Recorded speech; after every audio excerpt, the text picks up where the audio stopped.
Hello, I'm Minister Dove, and this is Freedom Wings Ministry Corporation. I am going to go over Genesis chapter 21 a little bit, and we're going to proceed into Genesis chapter 22, because last time I read Genesis chapter 21, there was a little confusion on my part as far as the casting out into the wilderness, who was cast out. So here's a rundown of Genesis chapter 21. Sarah gives Abraham a son called Isaac. Abraham was 100 years old when Isaac was born. Sarah saw the son of Agar, the Egyptian, and Agar and her son were cast into the wilderness. Agar and her son, the Egyptian, were cast into the wilderness. And they only had one bottle of water, as it says in the Bible, and they had to survive. They put down their faith in the Lord and cast it up in belief. They put down their faith in the Lord and cast it up in belief. And after the Lord sees this faith and belief, a well is supplied to them. A well is supplied to them. They see it appear in front of them, actually. And so they're able to get the water that they need.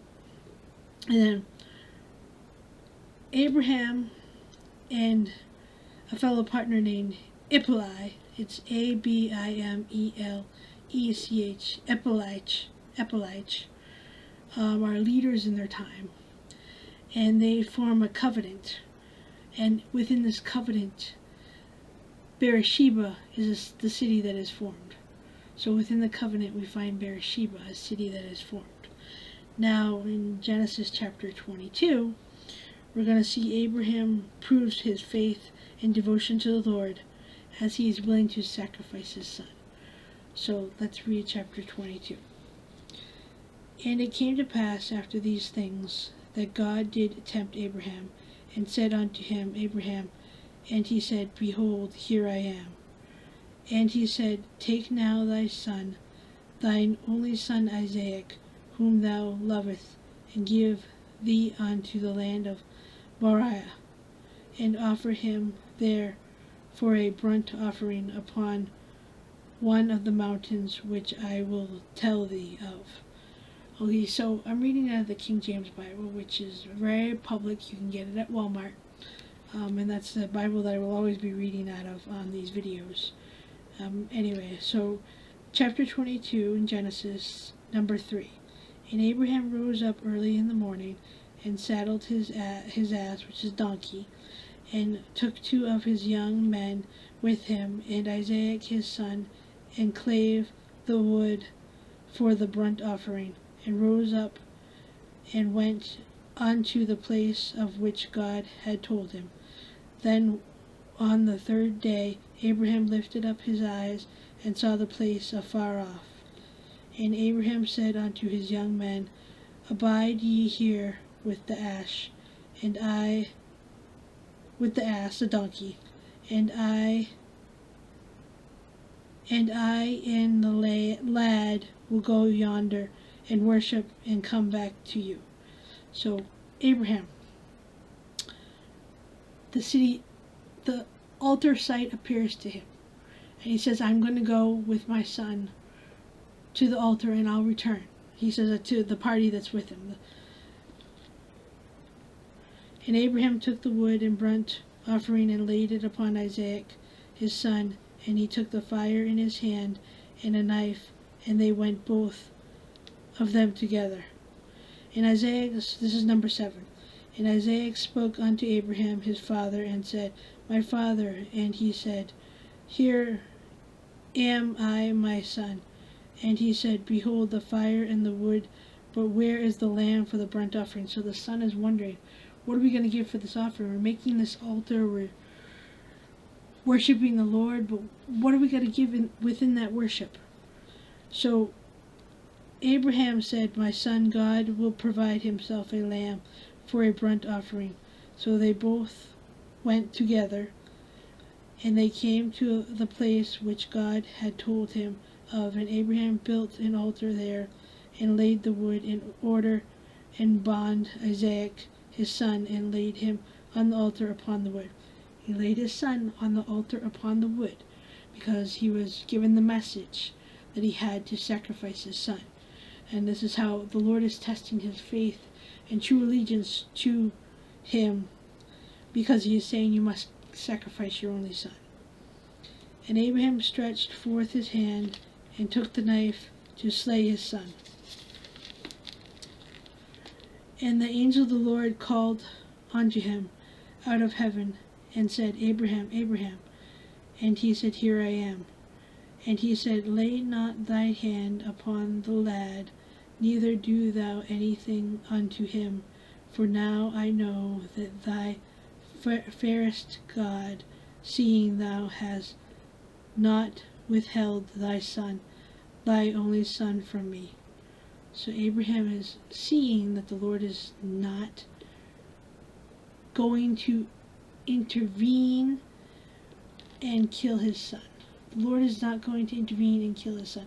What I mean by intervene, I said that a little wrong. What I mean is, God is saying it's okay because you are willing to sacrifice your son as I have instructed. I am not going to take your son.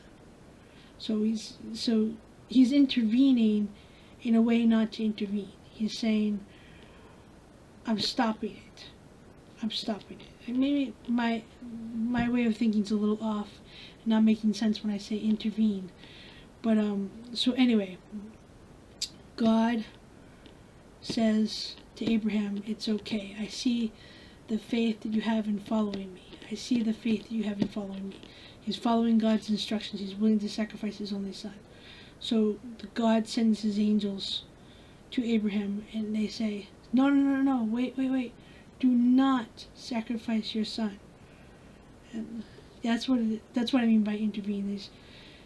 God is intervening without intervening. He's giving the option of Abraham to sacrifice his son, but at the same time he's saying with the angels, do not.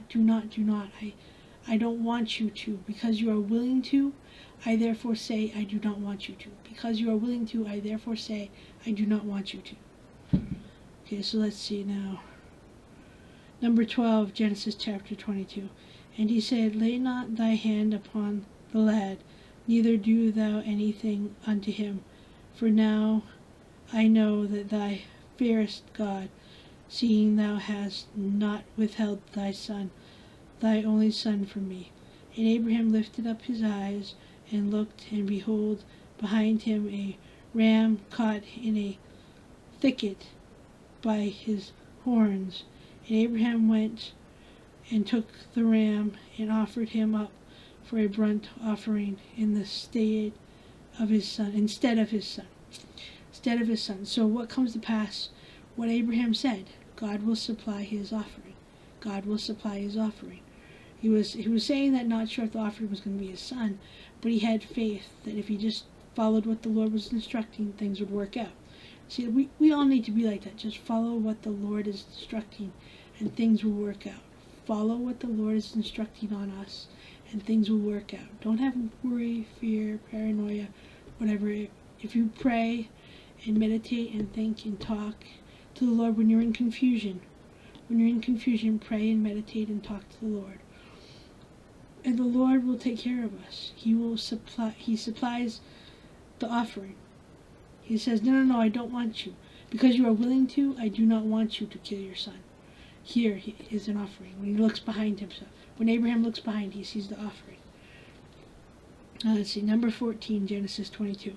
And Abraham called the name of that place Jehovah-Jireh, as it is said to this day, in the mount of the Lord it shall be seen. So Jehovah-Jireh is born.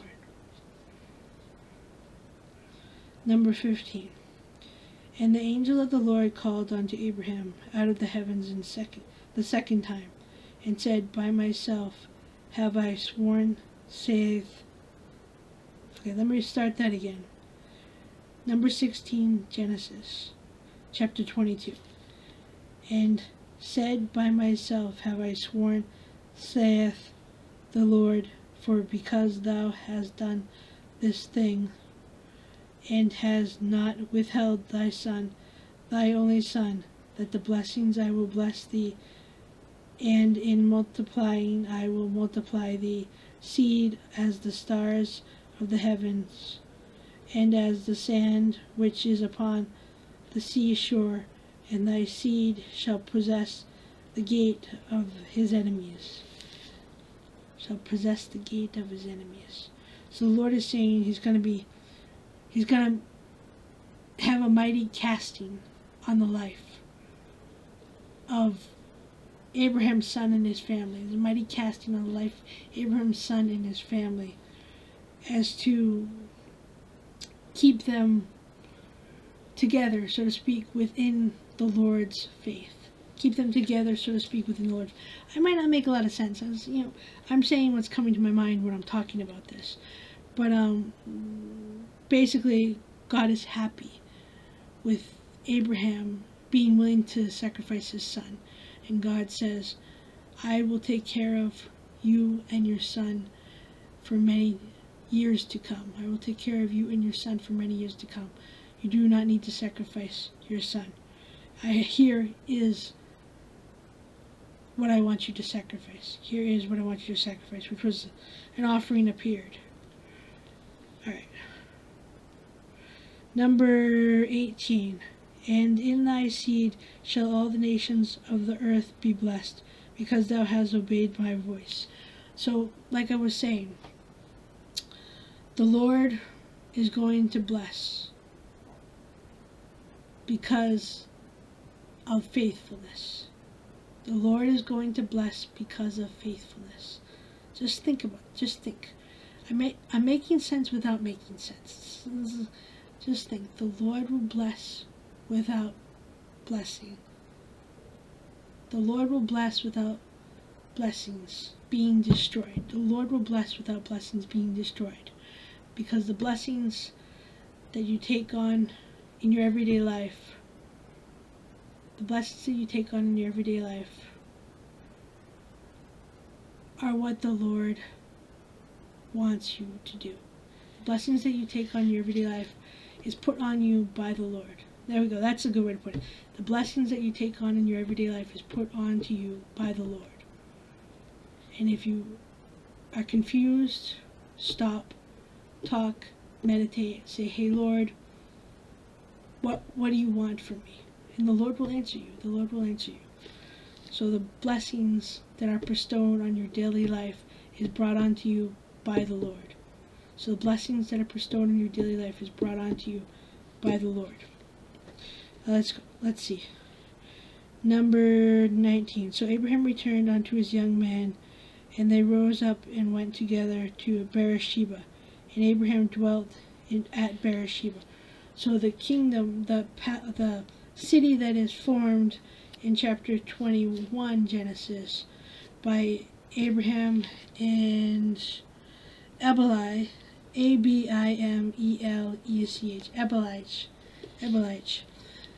They go, after the offering is given at the particular mountain that God brought Abraham to with his son, they return to the city of Beersheba. Now, number 20, underneath it says the genesis of Nahor to Rabbakiah. So number 20. And it came to pass after these things that it was told Abraham, saying, Behold, Malachi, she hath also borne children unto thy brother Norah.